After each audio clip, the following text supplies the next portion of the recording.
38 साईजचा बोट नेक पाठीमागे double neck आहे, बंद गळा प्लस डबल नेक. इथे आपण ही कोयरी म्हणू शकता किंवा हा पाकळीचा पार्ट तयार करणार आहोत. त्यासाठी 38 साईजचा ब्लाऊज आहे. याचं कटिंग कसं केलेलं आहे तुम्हाला दाखवते. बऱ्याच वेळेला रिक्वायरमेंट असतात तुम्हाला या व्हिडिओचे, माप टाकताना प्रॉब्लेम होतो. सो इथे बघा 15 इंच शोल्डर आहे, तर 15च्या निम्म 7.5 इंच घेतलेला आहे. 7 इंच मुंडा घेतलेला आहे. 9.5ची घडी टाकलेली आहे, प्लस 2 इंच आपलं मार्जिन घेतलेलं आहे. त्यानंतर ह्याची उंची आहे ती 15 इंच आहे, 16 इंच घेतलेली आहे. शिलाई मार्जिन 1 इंच देऊन गळ्याची रुंदी जी आहे ती ते 4.25 इंच घेतलेली आहे. 4.25 इंच 4 इंच घेऊ शकता, 4.5 घेऊ शकता. कमी हवी असेल 3.5 घेऊ शकता. स्टँडर्ड मेजरमेंट 3.25 3.5 पासून पुढे होतं. त्यानंतर हा जो गळा डीप आहे तो 3 इंच घेतलेला आहे. 3 इंचानंतर इथे थोडासा पाऊण इंचाचा गॅप दिलेला आहे आणि इकडे वरून इथपर्यंत 12 इंच गळ्याची लेंथ घेतलेली आहे. प्लस 3 इंच आपला हा गळा झाला की इथून पाऊण इंच सोडलेला आहे आणि पुन्हा आपल्याला हे एक 8.5 इंचापर्यंत हा 8.25 इंचापर्यंत गळा घ्यायचा आहे. त्याला 2 इंचाचा इथे रुंद दिलेला आहे, 2 इंच, आणि या पद्धतीने पाकळी काढून घेतलेले आहे.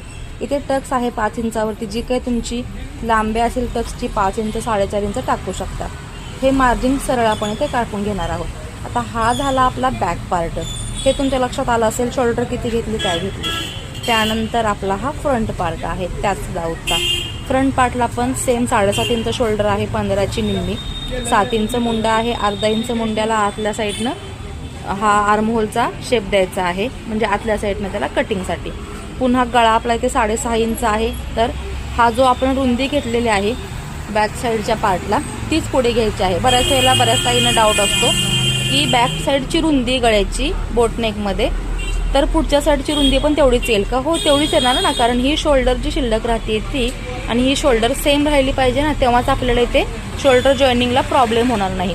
ही जेवढी रुंदी घेतली आहे तेवढीच ही सुद्धा रुंदी येईल, ह्याच्यामध्ये काही कमी जास्त होणार नाही. हे हा पण लक्षात घ्या.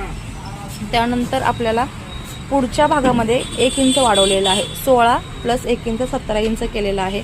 त्यानंतर आपल्याला हा आपला बस्ट पॉईंट आहे तो 11.5 12 इंचावरती घ्यायचा आहे. रुंदी 4 इंच घेतलेली आहे. इथं 2 इंचाचा गॅप दिलेला आहे. इकडे हा प्रिन्सेस कटचा शेप काढून घेतलेला आहे. त्यानंतर इकडे 2 इंच आपण हे हटवणार आहे, म्हणून इकडे मी 2 इंच पुढे वाढवलेला आहे मार्जिन, आणि इकडे अर्धा इंच वाढवलेला आहे. सो हा प्रिन्सेस कट आहे 38 साईजचा. तुमच्या लक्षात आलंच असेल. डाऊट असेल तर सांगा, नेक्स्ट व्हिडिओमध्ये क्लिअर केला जाईल. तर हे पार्ट मी एकत्र कटिंग केलेलं आहे.